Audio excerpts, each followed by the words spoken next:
আমি শাহিদা সরকার। আমি president of national garment workers federation.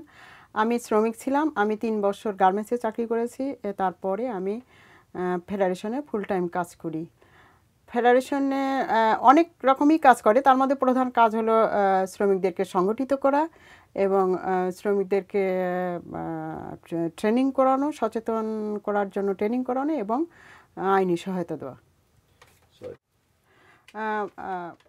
সংগঠিত করার জন্য প্রধান সমস্যা হলো শ্রমিকরা সকাল 8টা থেকে রাত 10টা পর্যন্ত কাজ করে এবং তারপরে বাসায় গিয়ে কাজ করে।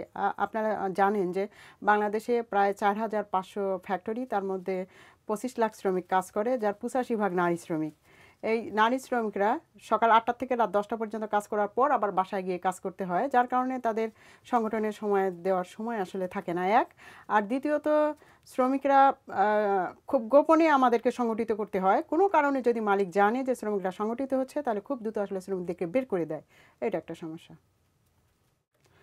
হ্যাঁ, আমরা মনে করি বায়ারদের অনেক কিছুই করার আছে, কারণ বায়াররা যে সময় দেয় আসলে শিপমার্ক দেওয়ার জন্য, সেই শিপমার্কের সময়টা যদি বৃদ্ধি করে, তাহলে আমাদের গার্মেন্টস শ্রমিকদেরকে দীর্ঘ সময় ওভারটাইম করতে হবে না, এক। আর দ্বিতীয়ত যদি বায়াররা চায় যে শ্রমিকদের কাজের পরিবেশটা ভালো হোক, তাহলেও এটা করা সম্ভব, কারণ আমাদের দেশে মালিকরা বায়ারদেরকেই আসলে মানে এবং ভয় পায়। কোনো কারণে যদি বায়াররা চায় যে এই অবস্থার পরিবর্তন হোক, তাহলে সেটা করা সম্ভব।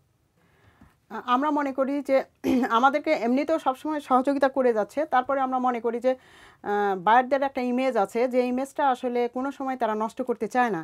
সেই ক্ষেত্রে কনজিউমাররা যদি ক্যাম্পেইন করে, তাহলে সেটা বায়ারদের উপরে প্রভাব পড়ে এবং তখন বায়াররা আমাদের দেশের মালিকদেরকে অবস্থার পরিবর্তন করার জন্য বলে।